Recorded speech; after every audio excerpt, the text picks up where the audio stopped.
Hello teachers, today we're diving into Module 9, Prove It. Yep, it's time to put those brilliant business ideas to the test. Remember, if you haven't done the other lessons yet, head on back to the start so you and your students don't miss a thing. All lessons are linked in the description of the video, and hit that subscribe button while you're there. Now, on with the lesson. Before we jump into the nitty-gritty, let's set the stage. Mia Friedman once said, all entrepreneurs will at some point on their journey experience the deep troughs of pain. Sound familiar? It's those moments when you hit roadblocks, question your idea, and feel like giving up. But here's the thing, how you handle those moments can make or break your business. So how do we tackle those challenges? Well, it's all about that growth mindset we talked about in Module 1. Remember how you dealt with tough situations in the past? Maybe it was positive self-talk, seeking support from friends, or taking a mindful walk. It's important to practice being resilient and keep on keeping on. You can do it. Now let's get down to business. We're going to validate those brilliant ideas in fun ways. Ever heard of customer surveys? It's like gathering data to refine your idea. Have your students write a survey about their business. Questions could include, how many would use your product? How much would they pay? How did you hear about our business? What would you change about our product? It's all about crunching those numbers. Then ask your students to move around the classroom and get their classmates to do their survey.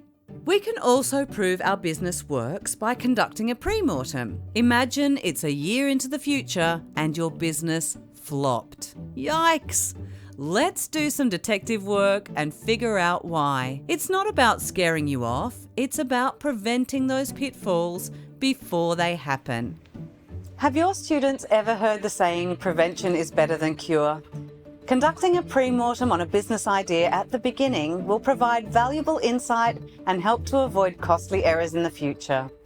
Help guide your student groups through the pre-mortem process. Okay, let's do it. Set the scene. Inform your students that their business ideas have failed. Students will individually brainstorm all the possible reasons they can think of for their business idea failing. Students will then share and post their responses on sticky notes to be analysed by the group. It's important that students don't hold back with their feedback, as they should be able to work through this process without fear of being seen as impolite or difficult. Categorise and analyse failures. Students can now categorise their potential failures into themes. For example, marketing. Did your marketing strategy fail to resonate with your target audience? Customers. Did you get your customers' needs wrong, or is your product or service aimed at the wrong age and demographic? Cost. Did you budget correctly? Were you too ambitious with your predicted sales and revenue? Did you overspend or inaccurately forecast your ongoing expenses? Competition. Do your competitors have a better product or have a lower product price that is more appealing? Does your product stand out from its competition? Once all responses have been collated, the team can then analyse and assess the likelihood of the potential failures actually happening. Using a scale that ranges from highly likely to highly unlikely will assist the group in prioritising which areas pose the biggest risk. Now what? Well, it's time to make an action plan to prevent these potential failures from derailing your business. Now that groups have established their highest risk, they can begin to think about ways to mitigate these risks and how best to reduce the impact of a risk actually happening.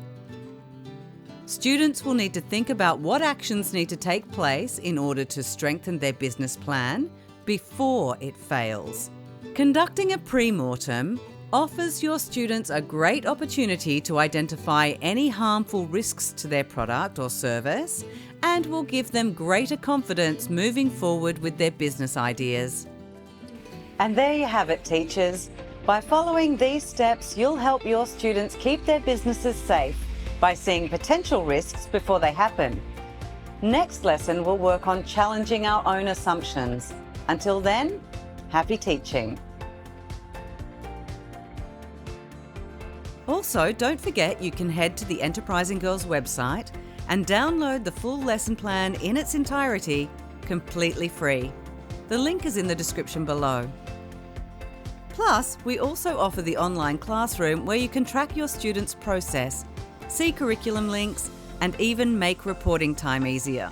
Check it out, enterprisinggirls.com.au, and then click on the online classroom in the Teacher Hub.